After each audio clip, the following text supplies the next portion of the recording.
apakah Bupati Kabupaten Bandung Kang Dadang Supriyatna terlibat dan mungkin bisa jadi tersangka? Kalau pemikiran logika saya ya, berdasarkan indikasi-indikasi dan investigasi-investigasi, kemungkinan besar terlibat. Tapi untuk jadi tersangka, belum tentu.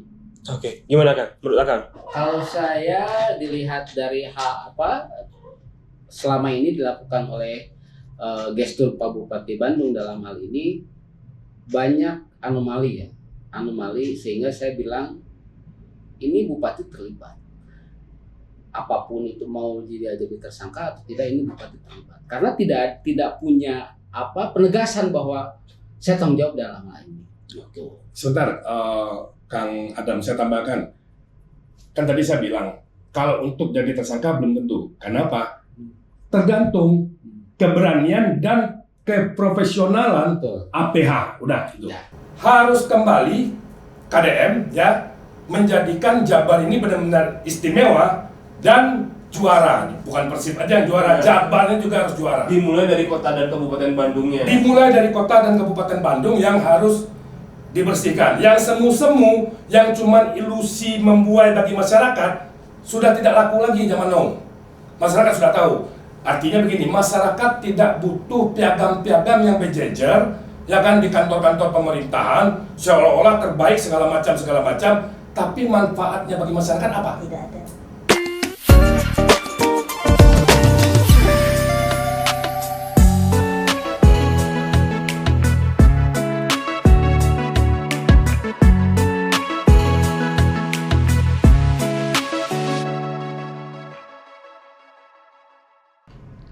Oke teman-teman, to the point aja. Halo Pak Dedet, gimana kabarnya nih? Alhamdulillah baik, Kang Adam. Alhamdulillah. Pak Dedet sama siapa nih sekarang nih? Ini saya bawa kawan, ini aktivis muda Kabupaten Aktivis Bandung muda. ini. Oh, Ya. Gimana Pak? Update kasusnya terakhir apa nih? Ya, update kasus terakhir ya masih seputar penetapan tersangka saja yang di Pak Yanuar tadi ya? Pak Yanuar Budi Norman. Baru itu doang? Baru itu saja, dan dari Polda alhamdulillah belum ada apa-apa sampai detik ini. Belum ada update lagi? Belum ada update. Bapak belum dipanggil lagi?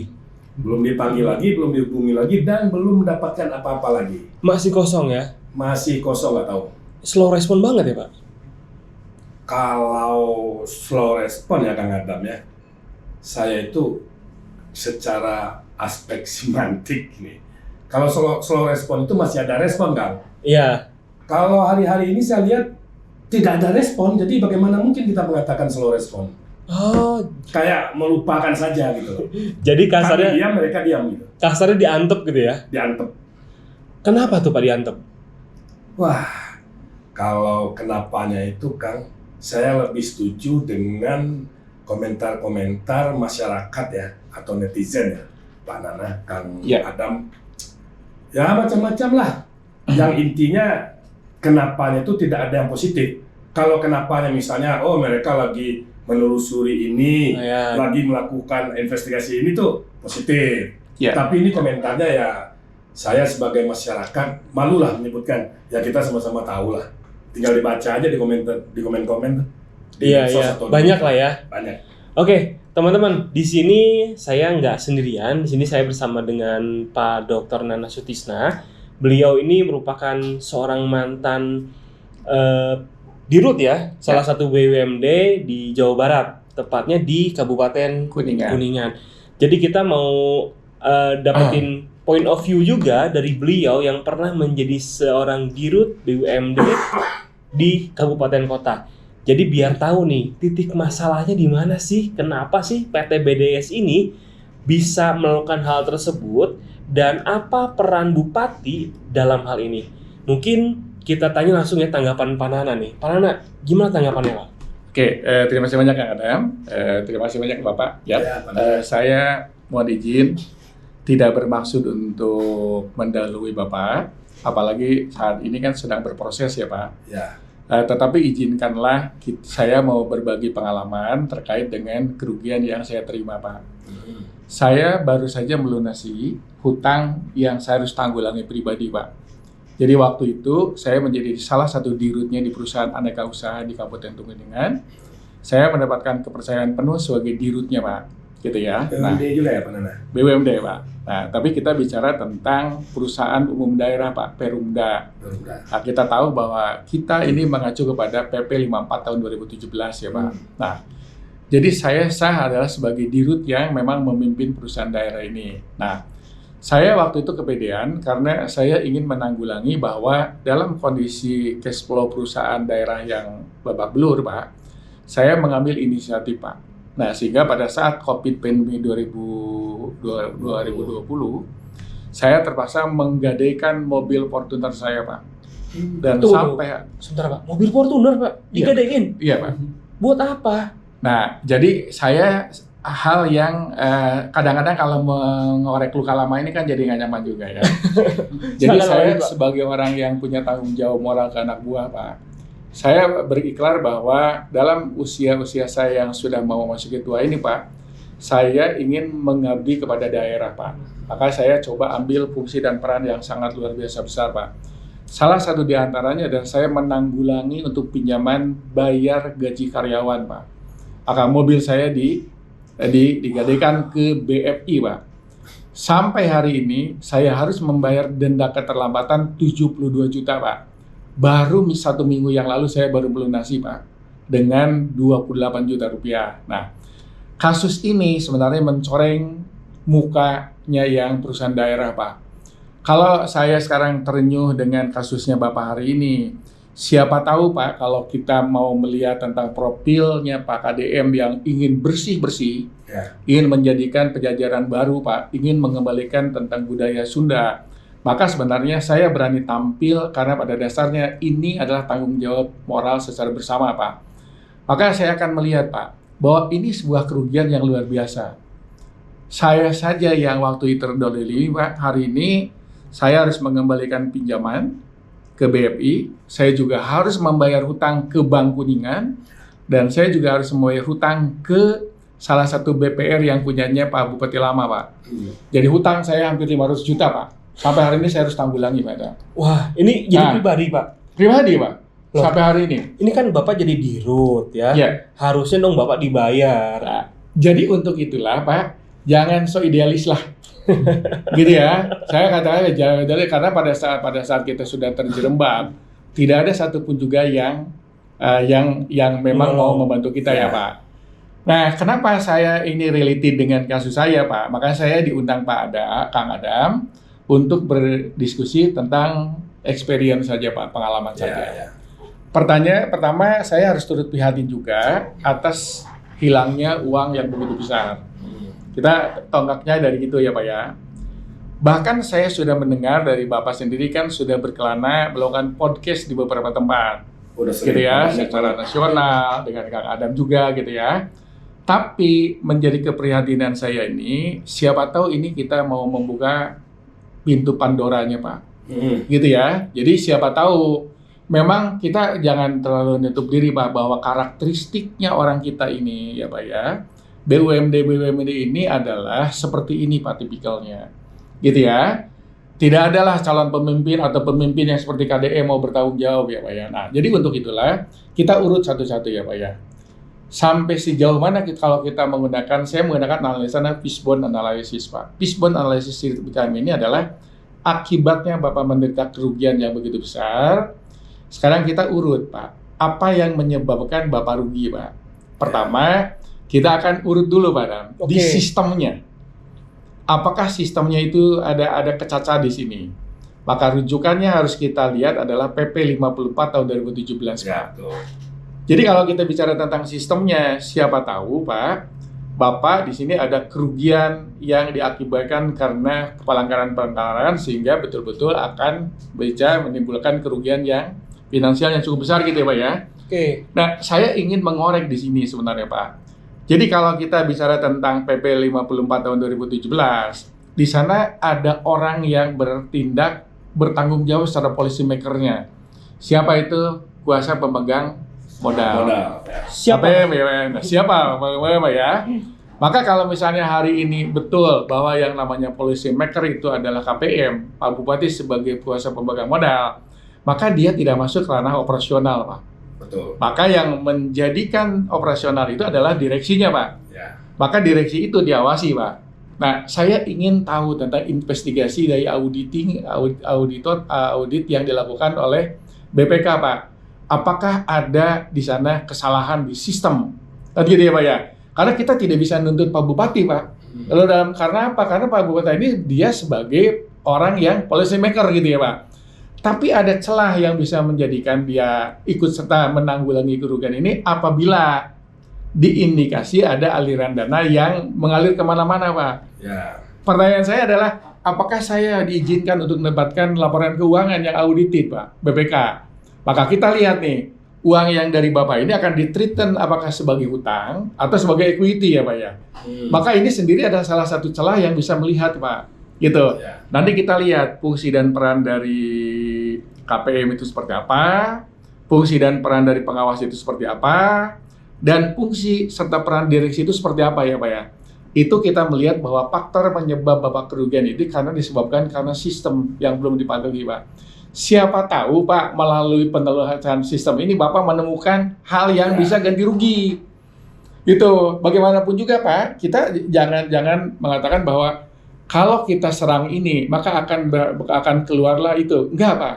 Karena bagaimanapun juga kita ada keterbatasan dosen yang di ruang lingkup, Pak, oleh si undang-undang tadi, Pak ya. Oke. Kalau tadi bicara tentang sistem, bicara orang, Pak. Maka saya ingin tahu sebenarnya siapa yang mengelola uang itu dan uangnya dari mana ini, Pak? Apakah uang yang tadi masuk ini tercatat sebagai di laporan keuangan apa gitu? Nanti kita akan cari celahnya, Pak. Gitu ya. Nah, yang ketiganya kita akan coba lihat kenapa bisa menyebabkan rugi ini. Apakah ini tidak dilalui dengan menggunakan kelayakan proyek yang benar? Karena bagaimanapun juga, Pak, yang namanya KPM dia harus bertindak untuk memutuskan tentang rencana kerjanya dari proyek ini. Kalau rencana kerjanya itu dia tidak lalui dengan baik, Pak, maka sebenarnya Pak Bupati harus turut bertanggung jawab karena beliaulah orang yang bertanggung jawab. Apakah Pak Bupati ini dia ikut melihat ada early warning sistemnya? Kan kerugian ini Pak tidak serta-merta rugi brek secara tegus, Pak ya. Kan ada tahapan dulu, rugi sekian dilaporkan, rugi sekian dilaporkan, rugi sekian gitu ya, Pak ya. Nah, jadi Pak, itulah yang sebenarnya menjadikan celah Bapak untuk memohon keadilan, Pak. Saya tidak mengatakan menuntut Pak Bupati, tapi memohon keadilan. Bagaimanapun juga itu adalah uang, bukan daunnya, Pak. Nah, jadi dengan demikian, Kang Adam, itu kita akan coba, Pak, pendekatannya secara persuasi, Pak. Bawalah, nangislah bahwa kita ini seperti apa nih. Saya aja yang kehilangan 72 juta nangis darah, Pak. Apalagi Bapak puluhan miliar kan gitu ya, Pak ya. Puluhan miliar ini mungkin saya tidak akan kesampaikan gitu, Pak Adam. Nah, jadi untuk itulah, Pak, saya ingin mendapatkan keterangan lebih jelas dengan Bapak, khususnya background-nya kenapa Bapak tertarik gitu, Pak. Karena ini yang jadi penting. Gini, Pak, jangan sampai Bapak tergiur karena gini, hari ini kan kita kenal dengan money game. Marginnya gede ya, Pak ya. Oh, kita kalau bekerja sama dengan pemerintah ini aman gitu ya. Enggak, Pak. Ya, mending kita main bisnis to bisnis saja, Pak. Daripada bisnis to government kan gitu. Nah, jadi untuk itulah saya akan tanya ke Bapak, boleh nggak saya dapatkan gambaran background Bapak bekerja sama dengan perusahaan daerah, PT BDS ini ya? BDS itu nanti uangnya nanti dipakai apa? Nanti setelah itu akan yang terjadi, Pak. Jadi Bapak akan buatkan 3 step, Pak. Awal, proses, sampai dengan akhirnya punya masalah seperti ini, Pak. Nah, baru saya akan coba akan jelaskan lagi kembali, Pak. Barangkali itu, Pak. Oke. Karena itu, Pak. Siap. Jadi untuk informasi kemarin Bapak bilang bahwa uang 100 miliar lebih itu, Pak ya? Ya. Itu hilang dalam waktu 4-5 bulan. 4-5 bulan. Harusnya ada early warning system tadi ya, tapi ternyata kebobolan. Nah, mungkin pertanyaan Pak Nana tadi akan saya ulang tentang kita tracing dari awal. Dari awal. Kenapa Bapak tertarik? Waktu itu Bu Vita sempat cerita, beliau tertarik karena memang yang datang orang Seskap, ya katanya kan.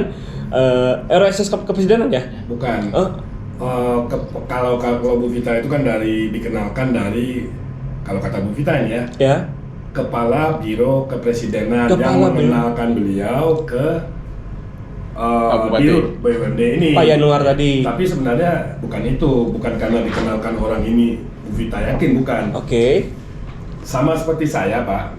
Kita nggak usah bicara lagi siapa yang membawa saya dan kawan-kawan yang lain untuk bekerja sama atau masuk ke BUMD ini ya. Oke. Kita bicarakan kenapa akhirnya kami yakin dan tertarik. Betul. Di situ ya Pak ya. Oke. Hal pertama itu adalah dalam presentasi manajemen BDS ini ya, yang dipimpin oleh Dirut waktu itu. Di sana juga hadir Direktur Keuangan, hadir juga jajaran-jajaran yang lain dari BUMD. Yang pertama disampaikan adalah bahwa ini adalah untuk pemenuhan kebutuhan dalam rangka ketahanan pangan.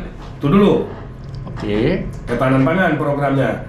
Dan ternyata ini juga masih berjalan sesuai dengan proposal. Kalau misalnya itu tadi ada saya kirim Kang Adam, ada proposal, di situ kan jelas tuh satu-satu Iya, tuh program apa. Oke. Ya. Nah, yang kedua disampaikan juga bahwa jika terjadi apa-apa ini di backup oleh APBD. Oh, oke. Itu hal kedua. Sebentar dulu Pak. Saya biar nanti nyambung Pak ya. Pertama, Bapak ditawarkan untuk ikut serta di dalam proyek ketahanan pangan, Pak. Ya, pemenuhan Jenisnya apa? jenisnya ayam BLD. Jadi artinya untuk pemenuhan kebutuhan ketahanan pangan di bidang pengadaan ayam. Ya, Oke, jadi apakah waktu itu Bapak pegang proposal bisnisnya? proposal bisnisnya pada saat itu tidak, kita nggak diberikan, tapi mereka hanya sifatnya presentasi. Oke, kalau itu penjelasan lisan. kalau penjelasan, nah ini ya yang harus ditelusuri Pak, karena kita pintu masuknya adalah kalau kita mendengarkan paparan tentang bisnis overview-nya yang ditawarkan ke Bapak, Pak, justru itulah sebenarnya pegangan dari Bapak awal, gitu ya. Nah, kalau saya pertanyaan ke Bapak gini, dari mana Bapak mengatakan bahwa ketahanan pangan? Dari lisan, gitu ya. Kalau saya tanya ke Bapak nih, Pak, apakah Bapak punya dokumen awal enggak tentang penawaran ketahanan pangan tadi? Tidak ada. Tidak ada? Tidak ada. Oke. Kalau tidak ada, pertanyaannya, sampai Bapak menyebutkan ada 100 miliar ini, itu angkanya dari mana? Angkanya ya berdasarkan justru dari dokumen BDS-nya sendiri, total hutang yang harus dia bayarkan ke 19 vendor ini. Oke, gini Pak, gini. Kalau misalnya kita mau melihat tentang di dalam anggaran dasar dan dalam perda itu Pak, makanya tolong dilihat, tadi Pak Nana nanya tentang perda, gitu ya. Kalau dalam perda itu ada namanya penugasan, itu ada 181 Pak. Dia nyebut penugasan, maka untuk melakukan kegiatan-kegiatan pemenuhan kebutuhan masyarakat, maka Pak Bupati bisa menugaskan kepada si perusahaan daerah, kan gitu ya Pak ya. Berarti aman kan gitu ya Pak ya. Nah, yang saya perlu korek ini adalah begini Pak. Bapak begitu percayanya sejak awal bahwa ada peluang yang menarik ya Pak ya. Kalau tadi tidak ada bisnis proposal awal Pak, saya ingin tahu uang yang digelontorkan oleh Bapak ini itu tunai atau Bapak transfer? Transfer. Oke. Berarti Bapak masih selamat karena masih ada uang aliran yang ditransfer, Pak. Ya. Ke rekening siapa? Ke rekening BDS. bukan BDS. Jadi ada Ini problem, Pak. ya nanti saya juga akan jelaskan tuh Pak. Oke. Saya belum selesai nih ya. Kenapa saya waktu itu tidak menanyakan secara detail? Yang pertama, memang kita harus akui ya, ini karena ketimuran ini kan kadang-kadang kita nggak enak. Masa iya sih? Ini saya disclaimer dulu nih, Pak Nana. Ini adalah untuk pertama kalinya perusahaan saya bekerja sama atau menjalin kerjasama dengan BUMD. Ini BUMD ya, bukan pemerintah ya. Kita bedakan dulu nih. Itu ada kekayaan yang dipisahkan, Pak. Ya, gitu. dengan BUMD. Kalau dengan institusi pemerintah seperti dinas-dinas, mungkin pernah. Bukan mungkin lagi, memang pernah. Termasuk bahkan dengan suplai ke kementerian pun kami pernah. Tapi itu kan negara yang dalam artian saya paham. Kalau institusi ini sebelum melakukan kegiatan pasti sudah ada anggarannya. Betul. Ya, sebelum mereka mengumumkan kegiatan itu. Nah, kalau dengan BUMD terus terang memang kami buta polanya seperti apa, karena kan kami anggap ini kan sama kayak perusahaan, hanya bedanya ini adalah perusahaan milik daerah atau pemerintah kita bilang. Walaupun daerah kan pemerintah daerah, Pak. Ya, nah itu dulu. Nah, tadi yang Pak Nana katakan, kenapa saya mau melakukan kerjasama ini tanpa melihat propos dari BUMD ini, ya kan? Nah di situ memang jadi masalah. Maksud saya gini, karena nggak kan namanya baru kenal, kita kan nggak mungkin benar nggak nih, kan gitu. Apalagi ini yang menyampaikan adalah Direktur Utama BUMD ini, di mana pada saat itu saya meyakini Direktur Utama ini kan dipilih, bahkan direksi ya dipilih sudah melalui fit and proper test, diangkat oleh Bupati. Betul. Terlebih beliau itu top manajemen atau top direktur, top manajemen lah, top direktur di beberapa BUMD nasional, BUMN ya. Nanti dulu itu kan, itu nanti. Yang saya lakukan karena saya tidak minta propos itu, Pak Nana, saya lakukan apa? Saya profiling ya, betul. Saya profiling melalui online. Saya lihat, yang pertama yang saya profiling itu adalah perusahaannya saya sendiri. Pada saat itu saya buka lah PT Bandung Daya Sentosa, di mana berita yang muncul termasuk pada saat itu di webnya BUMD ini, Pak Nana, saya cek, oh ternyata perusahaannya memang ada, ya kan? Lalu ada berita BUMD ini merupakan BUMD terbaik, mendapatkan penghargaan. Jadi di situ saya berpikir, berarti ini perusahaan valid dan bonafide. Iya. Bonafide dari sisi kinerja ya Pak ya. Kita nggak bicara bonafide dari sisi keuangan, jangan dulu. Karena kan kalau untuk kerjasama dengan pihak lain ini yang paling penting adalah kinerjanya yang kita nilai dulu. Iya. Benar ya Pak Nana ya. Kita nggak menanyakan uangnya dulu. Kalau kinerjanya bagus, oke. Ya, nah, di situ. Kenapa? Ada penghargaan pada saat itu di berita itu ya Pak ya, yang saya baca itu, dan sekarang udah saya simpan sebagai bukti-bukti. BUMD ini memang baru berdiri, tetapi di laporan akhir tahun atau laporan untuk kinerja 2023 disebutkan waktu itu ada beritanya BUMD ini membukukan angka-angka yang bagus lah. Itu berita ya. Top kayaknya ya Pak ya.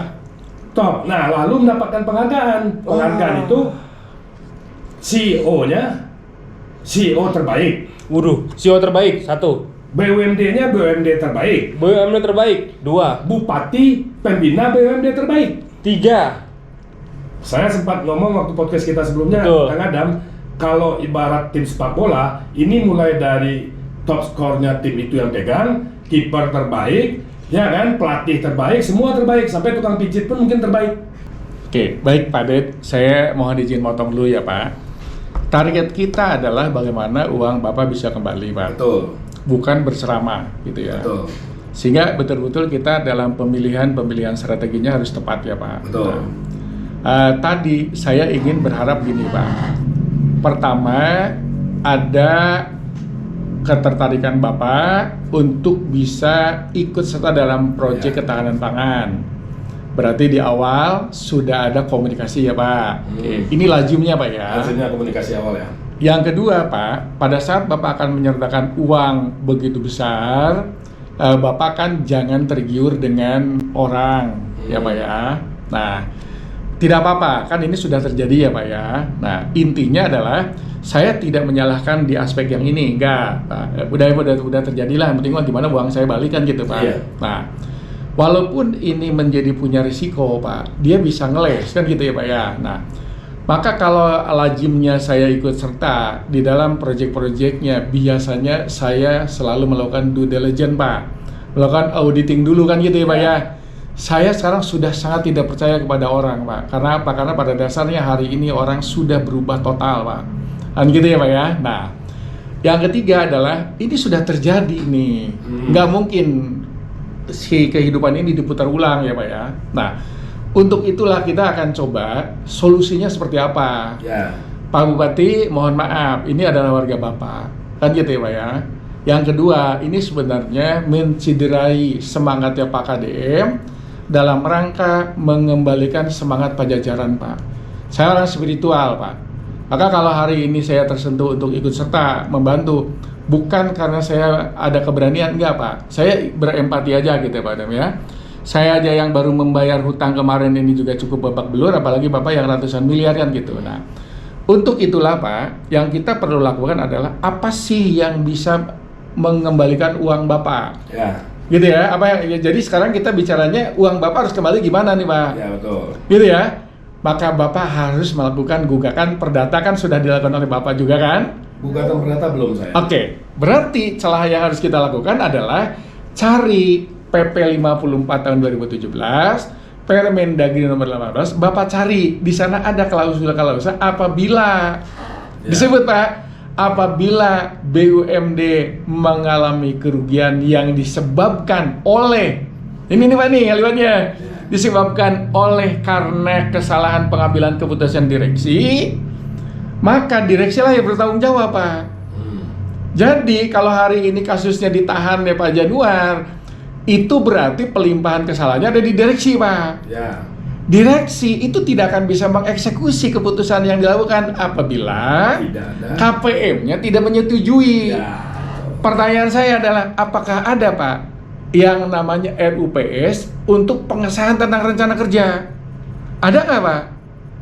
Kalau itu kan di internal mereka ya. Bukan, itu dokumen yang paling penting bagi saya. Kami tidak pernah mendapatkan dokumen itu. Bapak harus minta. Jadi kalau nanti ketemu, baik-baik aja ke Pak Bupati.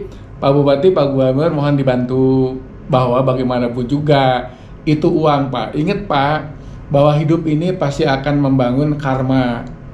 Gitu. Jadi kalau saya sudah bicara karma begitu, berarti kan Indo dalam nih maknanya. Nah, hari ini Bapak terbebas, tapi besok lusa keluarga Bapak akan habis Pak.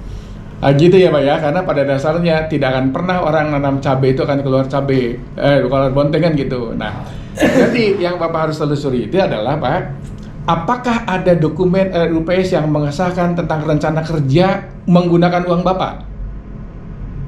Jadi gini, Pak Nana, kalau yang Pak Nana sampaikan sebenarnya ya secara normatif, secara teori itu adalah SOP yang benar. Harusnya ada RUPS segala macam. Tapi pada faktanya sampai hari ini itu tidak pernah kami temui. Jangankan itu Pak Nana, selama adanya web dari BDS ini sendiri harusnya, nah ini Pak Nana yang sebagai mantan di BUMD juga nih ya, saya ada yang ngasih tahu tuh kawan tuh, harusnya laporan keuangan BUMD itu harus dipublish melalui web itu, masyarakat bisa lihat. Itu nggak pernah ada. Itu saja nggak pernah ada, apalagi RUPS-nya. Ya Pak Nana, nah itu yang pertama. Poin kedua yang saya sampaikan, yang Pak Nana sampaikan berbicara baik-baik dengan Bupati segala macam. Ini kita bicara Bupati ya, bukan bicara pribadi ya. Bicara Bupati sebagai KPM. Iya betul Pak. Ya, betul. Bupati sebagai KPM, bukan Bupati sebagai kepala daerah nih. Sebagai KPM kita persempit lagi terhadap BUMD ini. Jadi sebelum kami melangkah sejauh ini, Pak Nana, kami sudah melakukan upaya-upaya yang kalau boleh dibilang super santun dan super persuasif. Contoh, tanggapannya? Saya sendiri pernah menemui langsung Bupati di rumah dinas. Di rumah dinas ketemu langsung. Pak Nana, ketemunya juga nggak main-main. Sesuai dengan akta pendirian BDS, sekitaran jam 10-an malam. Sekitaran jam 10-an malam. Saya sampai di sana mungkin sekitaran jam 8:30. Kebetulan ada tamu lain. Jadi saya tunggu di ruangan dalam kan. Kalau saya gambarkan boleh dicek rumah dinas itu. Kita masuk pintu utama itu ruang tamu dulu. Di situ lagi berkumpul Pak Bupati, ya, Dadang Supriyatna dengan tamu-tamu yang lain. Saya lewat, mutar, ada lagi ruang tamu di dalam nih. Di sebelah ruangan yang tadi. Langsung aja respon Pak Kades. Respon dari Bupati yang pertama Pak Nana, saya tidak tahu menahu terhadap bisnis ini. Wow. Yang kedua, ini adalah tanggung jawab. Kalau bahasanya nggak sama persis ya, tapi kalau saya artikan ini adalah tanggung jawab direksi sepenuhnya. Sampai saya juga pusing nih, Yanuar gimana sih? Iya, makanya Pak saya potong lagi Pak ya. Nah, Pasti dalam posisi yang seperti ini, Pak Bupati sebagai kuasa pemilik modal akan mencari alibi, Pak. Ya. Itu kita Pak, itu mah sudah urusan umum, Pak ya. Nah, itu mah udah nggak bisa dipungkiri, Pak. Bagaimanapun juga dia akan cari selamat, Pak, mending nendang orang lain.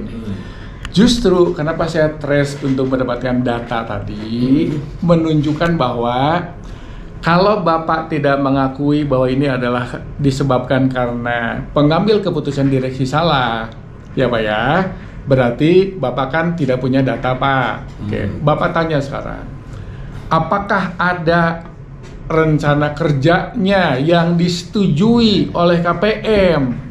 Tidak ada.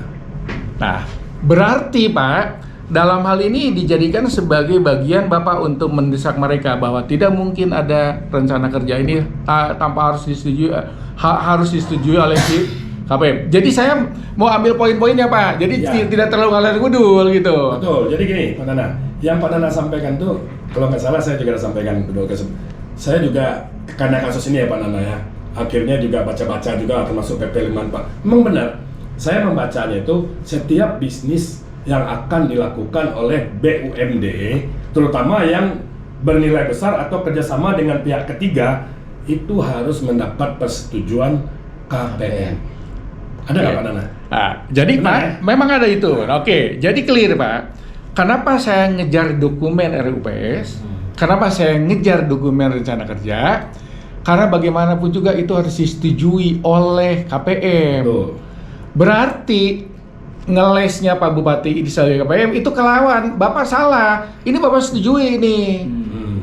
Kalau Bapak sekarang mengatakan bahwa kami tidak tahu menahu, maka Pak Junior menjadi korban, maka itu keliru berat, Pak.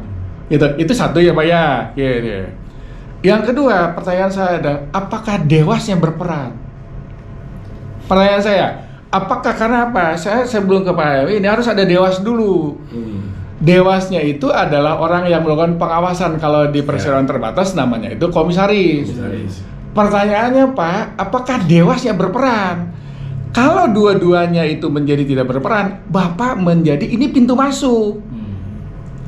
Gitu. Jadi saya tuh sekarang ke Bapak ini, udahlah Pak, jangan cerita-cerita lagi yang A, B, C, D terlalu bawah ini. Udah sekarang mah Pak, cari aja Badan BPS. Udah cari aja ini. Oke, cari aja Dewas kan gitu Pak. Nah, jadi gini, Pak Nana, saya jawab yang itu ya. Semua yang Pak Nana sampaikan itu, ya kan, hari ini ya, sampai hari ini, saya tidak melihat itu ada semuanya. Yang ada adalah Pak Nana, yang ada adalah tiba-tiba muncul, ini justru keterangan dari pihak kejaksaan ya, ke saya ya. Tiba-tiba muncul nih, surat yang menyatakan bahwa komisaris atau bupati sebagai kuasa pemilik modal telah memerintahkan untuk menghentikan bisnis ini ke dirut BUMD-nya. Tiba-tiba muncul surat itu. Nah ini kan aneh nih Pak Nana, maksud saya gini, kalau dia tiba-tiba memerintahkan berarti sebelumnya ada dong harusnya perintah menjalankan, yang memerintahkan menjalankan. Kalau tiba-tiba memerintahkan menghentikan. Untuk itulah Pak, untuk itulah kalau sekarang ini saya mengatakan sudah kemasukan angin terlalu dalam, Pak ya, maka Bapak sulit untuk ngeroknya. Ya. Gitu, saya khawatir aja target Bapak akan mengembalikan uang tidak kesampaian karena dokumen-dokumen pendukungnya itu nggak ada. Nah, yang saya tanyakan ini kita harus bicara tentang speak with data nih Pak. Ya. Jadi artinya gini Pak, jadi bagaimanapun juga mereka jauh lebih pintar dibandingkan dengan kita. Oh, jelas. Kan gitu ya Pak ya. Nah dan kita jangan kalah pintar. Mereka telah terukur. Nah untuk itulah Pak, kalau hari ini Bapak mengatakan misalnya tidak ada data, tidak ada bukti Pak, apa yang dijadikan sebagai alat? Nanti dulu Pak Nana. Sekarang pertanyaan saya balik nih ya. Ya. Apakah kalau saya meminta data-data ini saat ini, data-data yang disebutkan tadi ya, apakah mereka memberikan? Di provide atau enggak? Pasti mereka memberikan Pak. Atas dasar apa? Atas dasar karena satu, bahwa BUMD ini adalah bagian kekayaan yang terpisahkan dari perusahaan, itu menjadi kerugian negara Pak. Nah, Maka itu harus ada investigatif yang dilakukan oleh audit gitu. nah bukankah seharusnya itu sudah menjadi, ini kan kita bicaranya untuk memintai pertanggungjawaban KPM nih Pak. Bukan seharusnya kita, Pak. Iya, Jadi, enggak, maksudnya pembicaraan ini kan yang kita bahas ini, bukankah itu seharusnya sudah menjadi ranah APH? ya justru itu, Pak, justru itulah Bapak hari ini sedang melakukan perjalanan jauh, Pak. Gitu ya, sedang melakukan perjalanan jauh untuk ngambil sesuatu hal. Ya. Bapak kehausan, Pak. Kalau Bapak kehausan hari ini Bapak tidak bawa jerigen ember, Pak, Bapak tidak akan bisa ngait Ya. airnya. Nah, yang itulah yang saya sebut sebagai dokumen-dokumen mendukung. Maka nanti gini, Pak, kalau dari saya mah, ini kasusnya agak pelik. Untuk itulah Bapak harus menyiapkan tim, Pak. Ini bukan kasus sederhana loh. Bukan kasus sederhana, Pak. Yang ngerti tentang tindakan tipikor, yang mengerti tentang hukum, yang mengerti tentang ini banyak, Pak. Gitu. Kenapa saya ikut terlibat Pak Damya? Karena saya ingin, Pak, Jawa Barat itu istimewa. Gitu ya, Pak. Saya dibayar sama Bapak enggak kok, Pak. Ya. Kenapa saya ikut terlibat? Karena saya berempati aja. Jangan kan yang ratusan miliar, 72 juta aja kelebakan, Pak. Saya masih punya uang 300 juta hutang ke Bank Kuningan, Pak. Bapak tanya, cek, saya masih nyicil, Pak. Sampai hari ini nyicil, apalagi Bapak puluhan miliar. Begitu gitu. Apakah ini harus diterusin, Pak? Kebiasaan buruk ini, gitu ya. Nah, jadi Pak, semangat saya ini hanya ingin mencoba menggugah Pak Gubernur, mohon dibantu. Bagaimanapun juga ini menciderai tentang makna Bapak mengembalikan lagi terah Pajajaran. Sisa kandang Karesian tidak begini, gitu ya. Yang namanya tentang tudibuannya tidak begini loh Pak. Tidak ada yang masyarakat yang menderita, gitu ya. Saya sebagai orang spiritual, saya harus berani untuk membantu kan gitu ya Pak ya. Nah, saya apakah di-set untuk ketemu dengan Bapak? Jawabnya enggak, gitu ya. Saya cuman punya pengalaman buruk saja Pak. Jangan sampai nanti akan ada Pak Dedet yang lain. Dan ini Pak, kalau dibuka Pak, akan menjadi pintu Pandoranya. Ini sebenarnya seperti ini. Maka tidak ada orang yang mau bertanggung jawab. Tidak ada orang yang mau Pak berempati membangun sebuah negara ini. Karena negara ini disebut sebagai, ya udahlah daripada bila mana perlu untuk saya tidak pernah bicara untuk mereka. Nah, jadi Pak Dedet, kalau saya mohon maaf kalau pertanyaan-pertanyaan saya agak tajam Pak.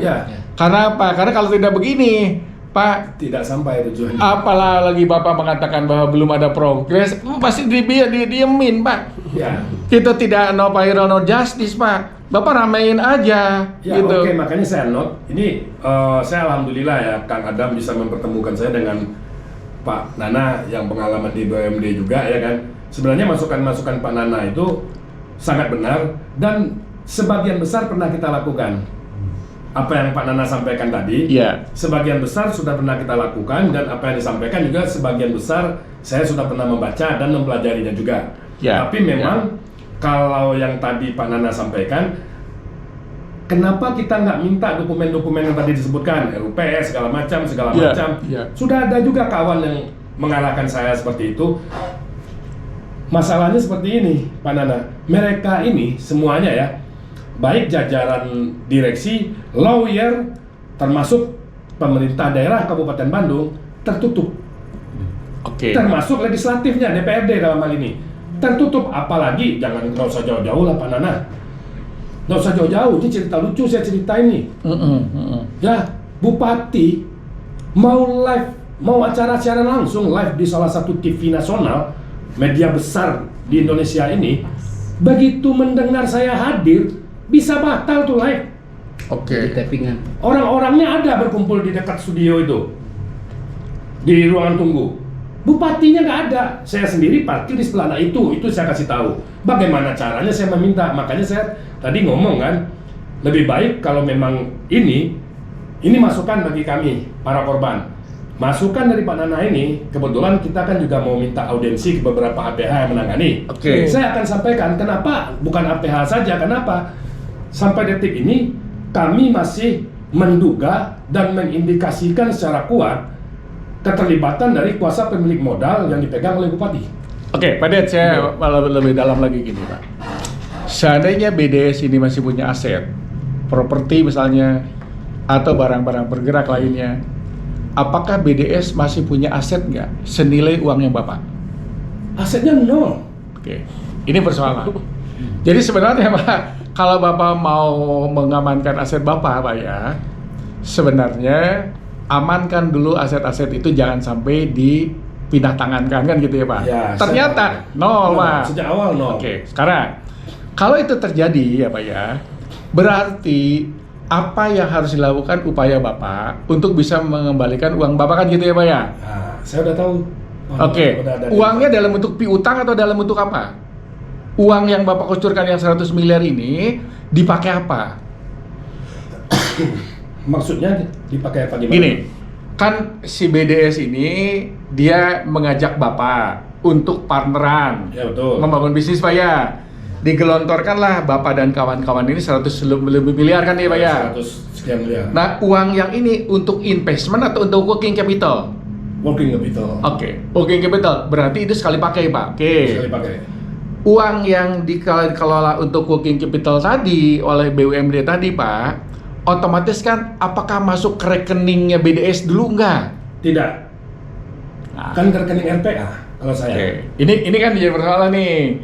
Jadi begitu masuk ke RPA apa gitu. RPA itu siapa? RPA itu adalah tempat kita dalam tanda kutip membeli ya, membeli pesanan dari BDS ini, tetapi atas arahan dirut BDS ini. Oke. Jadi kalau saya bertransaksi dengan Bapak Pak, saya nih, saya dengan Pak Dede nih. Pak Dede, kita kerjasama ya? Ya. Oke, kerjasama ya. Bapak butuh berapa miliar gitu ya? Gitu. Bapak bilang begini, nanti uangnya jangan transfer ke saya ya, tapi beriin aja ke sini. Nah, itu kira-kira. Gitu Pak ya? Kan saya transfer ke sini Pak ya nih, gitu ya sini. Saya nagih ke Bapak. Kalau Bapak hands up, saya nggak tahu gimana gitu, saya nggak tahu nih. Memang begitu. Nah, karena tidak ada bukti itulah Pak, dia bisa mengatakan begini, kan salah Bapak kirim ke sana. Makanya dokumen-dokumen itu menjadi penting, RUPS, rencana kerja, itu menjadi penting kejaran. Nah, gini Pak Nana. Kalau dalam hal ini dokumen itu yang ada adalah BAST yang ditandatangani oleh BDS. Artinya BDS mengetahui dan menerima barang itu, menganggap menerima barang itu. Dalam tanda kutip ya.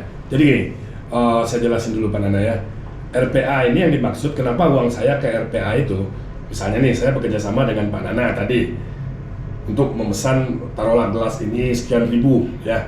Lalu saya kan nanya nih Pak Nana, Pak, ini gelas nih kalau sekian ribu, kira-kira susah loh nyari tempat yang bisa nyediain sekian ribu dalam waktu seminggu misalnya atau per minggu. Pak Nana lalu ngarahin, oh ada Pak Dedet siapa? Kang Adam. Suruhlah saya beli ke Kang Adam sesuai pesanan Pak Nana kan. Nah duit saya transfer Kang Adam untuk membeli ini. Kang Adam kirim barang. Yang akhirnya terjadi BAST. Oke, gini. Saya mau coba persingkat lagi ya Pak. Saya kerjasama dengan Bapak untuk suplai barang. Ya. Taruhlah barangnya adalah daging ayam. Daging ayam. Pak, saya butuh 100 kintal. 100 ton kalau saya. Ya, 100 ton gitu ya, biar ada gede dari uangnya. Gitu ya Pak ya, oke. Saya dapatkan PO dari Bapak. Harusnya saya dapat PO dari Bapak kan? Oke. PO kan dikirim ke saya kan Pak ya? Ya. Gitu. Tapi Bapak mengatakan bahwa nanti ayam akan disuplai oleh Bapak ini. Ya. Kan gitu ya Pak ya? Oke. Bapak bayarlah ke Bapak ini. Gitu ya Pak ya? Nah, sekarang pertanyaannya, begitu saya bayar ke Bapak, PO dari Bapak, kemudian ada pengiriman kepada, maka saya minta ke Bapak ini, maka Bapak ini akan kirim ke sana Pak ya? Ada lagi pihak ketiganya itu nanti. Kalau begitu pihak ketiga ini adalah bahwa itu berita acara penerimaan barangnya. Ada di mana berita acara barangnya? Ada kami semua pegang. Oke, ada di Bapak kan? Oke, aliran dananya gimana? Ke sini dulu, lalu ke sana. Oke, sekarang yang jadi macet di mana? Di pihak ketiganya itu. Saya bikin timeline sekarang. Hari pertama saya dapatkan PO dari Bapak.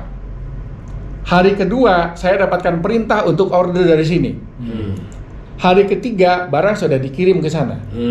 hari keempat BAST ditemui oleh Bapak. Ya. Gitu Pak ya. Ya. Berapa lama Bapak kirim ke saya? Di hari keempat, hari kelima? Hari keempat. Oke. Di pembelian pertama terjadi aliran uang masuk nggak? Terjadi. Oke. Kapan terjadinya mandeknya uang tidak kembali ke Bapak? Kapan terjadi mandeknya uang itu harusnya sejak saat itu udah mandek. Makanya saya harus bikin cash management begitu Pak. Ya, sejak saat itu udah mandek. Jadi dengan saya membuat cash management itulah Pak sebenarnya saya cash flow-nya akan main. Maka saya mengatakan di tracingnya uangnya mandek di sini karena di sanalah letak bahwa kelalaian orang yang tidak bayar. Apakah di perusdanya, apakah di partnernya ini, atau di pengiriman? Di pengiriman. Pengiriman. Kalau yang mereka sekarang klaim kan di pengiriman. Oke, berarti dia sekarang mau Pak memindahkan penyakit ke yang Nah, mengirim. memang iya, memang begitu. Nah, sekarang itu kan terjadi 4 bulan, Ya, bukan 1 bulan Pak. totalnya itu 6 bulan lah ya. Oke, kalau 6 bulan, Iya, 4 bulan. kalau 4 bulan Pak, apakah di mandeknya bulan pertama itu terjadi laporan dari Dewas ke KPM?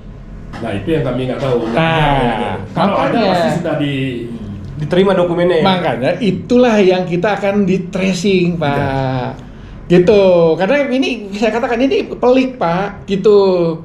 Makanya ayo kita cooling down aja dulu, gitu ya, untuk berdiskusi Pak. Ya. Kita bikin tim kecil, Boleh. bagaimanapun juga Pak, ini adalah masalah besar. Karena ini menciderai bangkitnya Pajajaran gaya baru Pak. Nah, jadi Pak, itulah yang saya bikin mapping. Bapak lihat, saya bikin 16 lembar Pak. Saya ngomong tidak salah ngomong. Saya punya fishbone analysis Pak. Sampai Bapak bisa melihat, kalau Bupati terlibat, maka ini indikatornya. Kalau Bupati tidak terlibat, ini indikatornya. Ya. Kalau Dewas terlibat, ini begini Pak. Semua saya pakai fishbone. Gitu ya Pak ya? Ya. Nah, bagaimanapun juga, nggak bisa kita mengatakan bahwa Oke, kita lanjutkan obrolan ini Kang Adam sampai kesimpulan yang 16 tadi. Boleh. Ya kan? Terlibat atau tidak indikatornya? iya betul Pak. Ayo. Jadi nanti gitu Pak. Jadi nanti Bapak akan begini. Tapi kembali lagi ya Pak, saya tidak mau mencampuri urusan Bapak. Ya, betul, Pak Nana. Saya hanya ingin begini ya. Hari ini kita harus berbangga diri karena namanya Mahkota Binokasi ini kembali lagi Pak. Ya. Itu satu Pak. Nah yang kedua, saya harus berbangga diri karena kebetulan ya hari ini adalah eranya kebangkitan Pajajaran. Hari ini Sunda bangkit kembali Pak. Saya adalah orang Sunda dan saya banyak nulis buku tentang Sunda Pak. Nah untuk itulah saya akan mencoba melakukan amplifying Pak. Ya. Salah satu yang harus kita lurusin itu adalah semangatnya Pak KDM dalam rangka untuk menjadikan Gajabar ini gemah ripah loh jinawi Pak. Jadi lemah ginawi itu bukan slogan aja Pak. Tapi saya sebagai akademisi, saya sebagai orang yang nulis buku Pak, harus meluruskan bahwa kejadian ini bukan hanya terjadi di Bapak. Karena hari ini Pak, negara ini adalah dieksploitir terlalu kuat. Tidak ada satu orang pun juga yang demi untuk negara itu omong kosong. Omong kosong itu. Gitu ya Pak ya? saya Semua paham. Pak, semua mereka hanya untuk dia Dan kelompoknya. dan kelompoknya dia. Tidak pernah Pak. Sehari ini saya hanya ingin membantu aja Kang Adam ya. Oke. Gitu ya. Nah, jadi untuk itulah barangkali Pak, ayo kita duduk sama-sama, Bapak bikin tim, Pak. Bagaimanapun juga Pak Bupati juga punya hati, Pak. Kita mengetuk pintu hatinya aja. Pak Bupati, mohon dipertimbangkan bahwa hidup itu ada karma. Gitu ya. Jadi saya cuma mengatakan bahwa hari ini Bapak bisa selamat karena posisi jabatan Bapak. Besok lusa Bapak punya anak, punya cucu, dan banyak keturunan-keturunan lain Pak. Tidak akan pernah ada orang yang selamat kalau kita mau menyelamatkan kita sendiri kan gitu Iya. Pak. Ingat ya Pak, jadi Pak Bupati itu aja yang saya sampaikan. Saya adalah warga Bapak.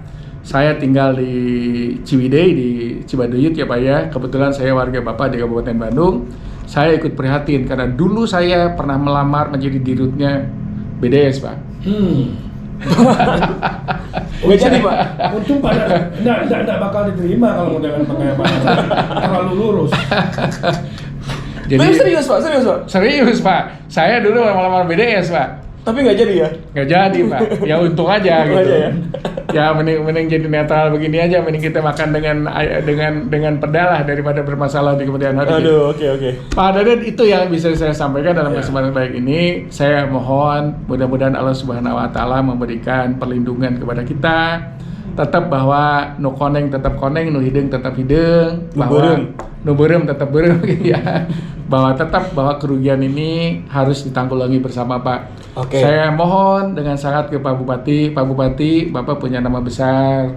Ya, jangan sampai kebesaran Bapak kecil karena perilaku Bapak. Gitu ya, dan kita punya gubernur hebat, jangan sampai kehebatan Pak Gubernur dicoreng oleh nama baik kebijakan Bapak, Pak. Saya sebagai warga Bapak sangat menjunjung tinggi tentang martabat orang Sunda yang harus beradab, Pak.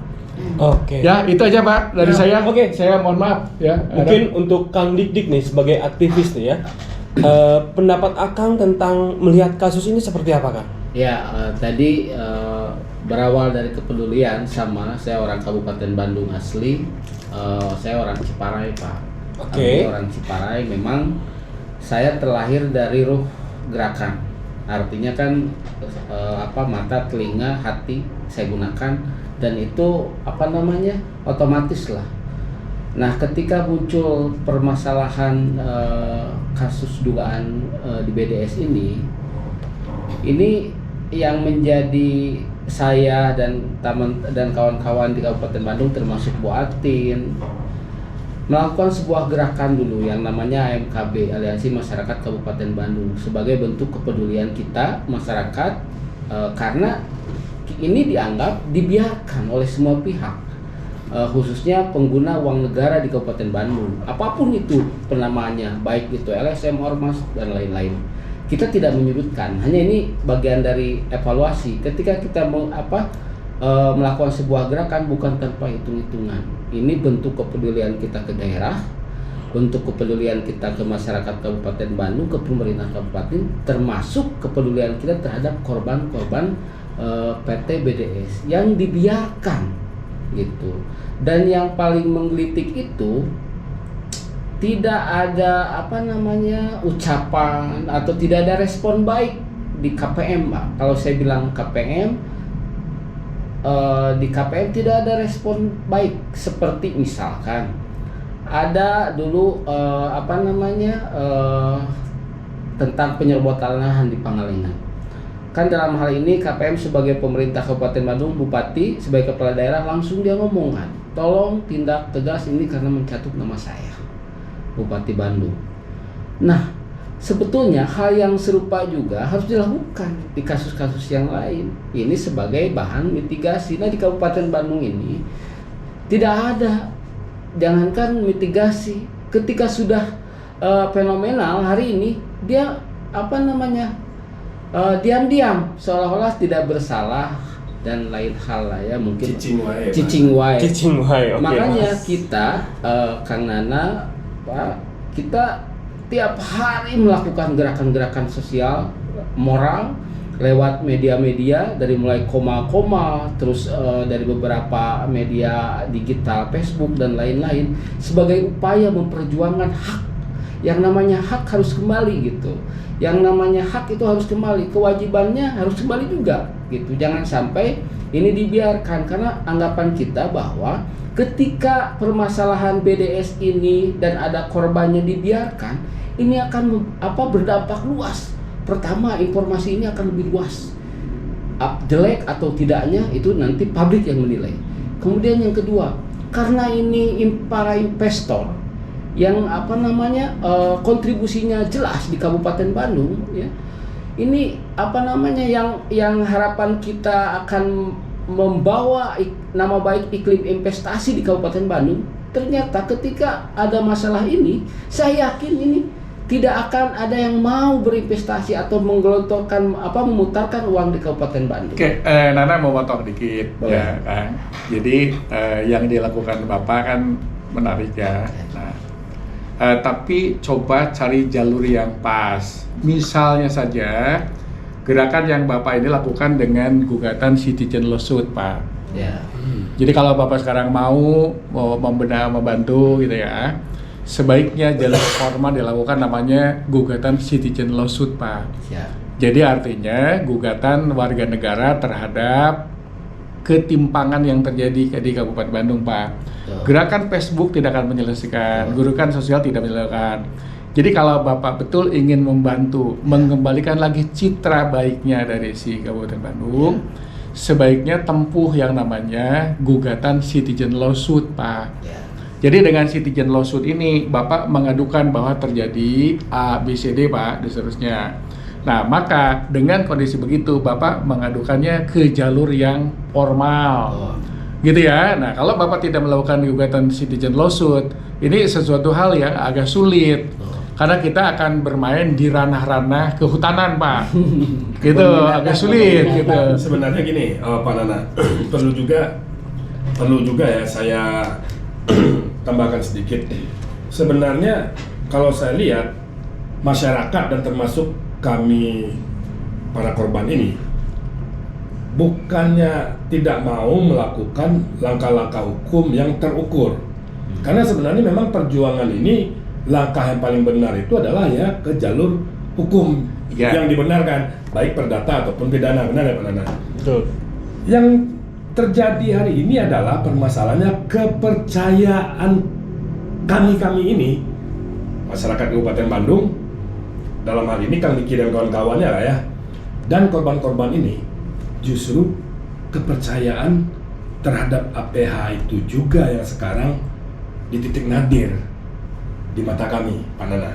Ini saya tidak bicara cuap-cuap. Saya infokan Pak Nana tadi sempat disinggung Kang Adam di awal yang menanyakan bagaimana proses LP saya di Polda. Ini perlu diketahui Pak Nana. Update-nya Pak ya? Update-nya kan tadi ditanyakan di awal. LP kami di Polda itu ini tanggal 5 ya, tanggal 6. Ya, tanggal 6. Berarti sudah 1 tahun lewat 3 hari tanpa ada kejelasan. Artinya kalau 1 tahun 365 hari, hari ini sudah 368 hari LP kami itu. Tanpa kejelasan. Tanpa kejelasan dan sudah berbulan-bulan tidak ada komunikasi atau update apapun ke kami. Yang namanya SP2HP kah atau apakah? Nothing. Nah, ini nih, nanti dulu Pak Nana. Kita bandingkan nih ya dengan Kejari. Jika memang tidak ada tindak pidana, kok di Kejaksaan Negeri Kabupaten Bandung bisa menetapkan status tersangka di tipikornya walaupun belum maksimal keseluruhan, masih terus bergulir ini. Nah ini Pak Nana, jadi kalau misalnya ditanyakan kenapa sih masyarakat cuma cuap-cuap di medsos atau apa, karena hari-hari ini dengan pengalaman yang terjadi dengan kami ini, kami lebih percaya kepada Vox Populi, Vox Day dibandingkan APH. Makanya kita kan sama-sama tahu Pak Nana, no viral no justice. Saya sebagai warga negara sebenarnya malu mengatakan no viral no justice ini. Kenapa? APH kita ini setiap secara berkala sekolah. Masa masih perlu kalimat no viral no justice? Kalimat no viral no justice ini kan menunjukkan ketidakprofesionalan. Kalau kita nggak bisa bilang masuk angin. Benar ya Pak Nana ya? Ya, nah betul, itu betul. Salah satunya yang akhirnya membuat, apalagi yang saya tahu citizen lawsuit. Ini kebetulan saya bergaul dengan pakar-pakar hukum juga belakangan ini ya. Termasuk nih yang akan kami lakukan langkah hukum perdata, yaitu menggugat perbuatan melawan hukum. Kami masih wait and see. Kenapa Pak Nana? Karena itu kan harus dilakukan di Kabupaten Bandung, di mana Ketua Pengadilan Negeri ya, ketua ya kalau pengadilan negeri ya, Kepala Kejaksaan Negeri itu adalah jajaran Forkopimda yang setiap ada kegiatan apapun duduk berdampingan berjejer dengan bupati. Yang kita juga mendengar Lebaran pun banyak kan di beberapa daerah ditanggapan mendapat THR dari bupati. Bagaimana mungkin kita melapor ke sana? Cukup pelik. Yang terjadi itu akhirnya apa Pak Nana? Tambah kita melakukan langkah hukum, tambah banyak duit yang keluar. Nah itu Pak Nana, itu kalau dari saya. Saya menangkap Ini cukup ngeri ya. Ini 10 menit terakhir, semoga jadi konklusi dari gas ya. Jadi menarik ya Pak. Nanti kita coba duduk reda tenang sedikit ya Pak ya. Nah yang kedua, siapa tahu pada saat perenungan sedikit Pak, ini kita akan mendapatkan jalan yang terbaik ya Pak ya. Nah intinya saya juga hanya mengatakan prihatin saja Pak. Saya juga berbuat tidak terlalu optimal ya Pak ya. Tapi masukan Pak Nana itu tambahan pengetahuan bagi saya tuh, dan pasti akan saya lakukan. Nanti saya akan coba Pak. Saya juga punya tim Pak. Biar nanti segala sesuatu semua terang Pak. Karena bagaimanapun juga kita menyongsong era baru lah gitu ya Pak. Oke Pak, saya nangkep Pak, ternyata permasalahannya tidak sesederhana itu. Gitu ya. Pelik, dan memang sengaja dibikin pelik supaya susah diurai. Ya, supaya mengulur-ulur waktu juga, dan supaya kesannya APH juga kayak kebingungan seperti Ya. itu. Baik Pak. Oke, Pak Nana. closing statement mungkin dari Bapak. Ya, kalau closing statement saya lebih kepada statement Pak Nana tadi, bahwa Jabar ini harus jadi Jabar istimewa, Jawa Barat.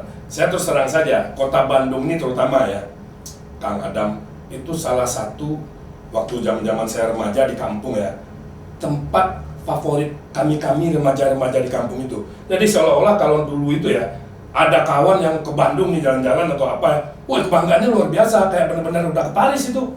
Nah, maksud saya harus kembali KDM ya, menjadikan Jabar ini benar-benar istimewa dan juara. Bukan Persib aja yang juara, Jabarnya juga harus juara. Dimulai dari kota dan kabupaten Bandungnya. Dimulai dari kota dan kabupaten Bandung yang harus dibersihkan. Yang semu-semu, yang cuman ilusi membuai bagi masyarakat, sudah tidak laku lagi zaman now. Masyarakat sudah tahu. Artinya begini, masyarakat tidak butuh piagam-piagam yang berjejer, ya kan, di kantor-kantor pemerintahan, seolah-olah terbaik segala macam, tapi manfaatnya bagi masyarakat apa? Tidak ada. Nah itu kalau dari saya. Oke, closing statement dari Akan. Oke. Di tadi. Kalau saya sebagai salah satu masyarakat Kabupaten Bandung yang memang peduli terhadap wilayah dan daerah Kabupaten Bandung, memang pertama poin yang paling penting itu adalah bagaimana supremasi hukum ditegakkan seadil-adilnya. Sebagaimana KDM suka saya lihat di YouTube-nya, bagaimana memang hukum harus ditegakkan seadil-adilnya. Sebagaimana KDM suka saya lihat di YouTube-nya, bagaimana memang hukum harus ditegakkan seadil-adilnya. Kemudian yang kedua, bagaimana pemerintah baik legislatif atau eksekutif ini menjadi suri teladan. Artinya contoh yang bertanggung jawab. Artinya kan yang namanya pemerintah itu bagaimana menyelesaikan persoalan-persoalan sekecil apapun gitu. Kemudian yang ketiga, proses adanya kasus BDS, fenomena kasus BDS di Kabupaten Bandung ini membuka ruang publik untuk berpikir bahwa di Kabupaten Bandung ini tidak baik-baik saja gitu dalam hal pengelolaan apapun itu, pengelolaan kewenangan dan tanggung jawab secara kepemerintahan untuk kepentingan masyarakat.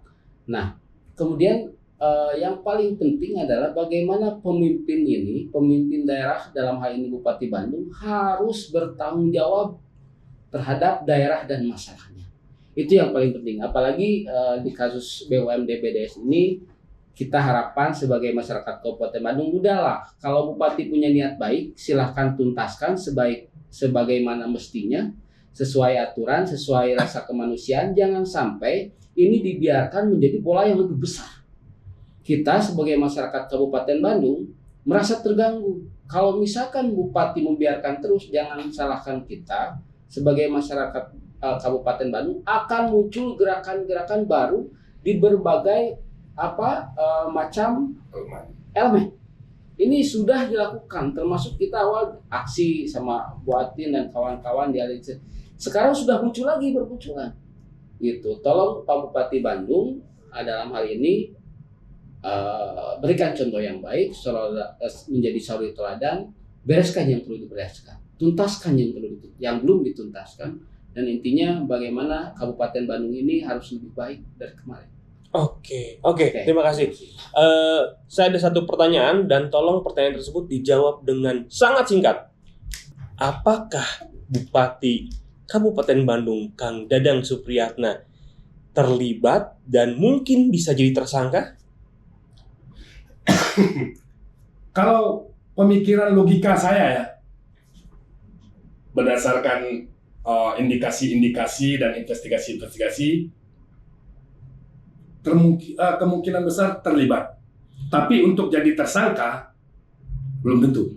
Oke, gimana Kang? Menurut Kang? Kalau saya dilihat dari hal apa selama ini dilakukan oleh gestur Pak Bupati Bandung dalam hal ini banyak anomali sehingga saya bilang ini Bupati terlibat.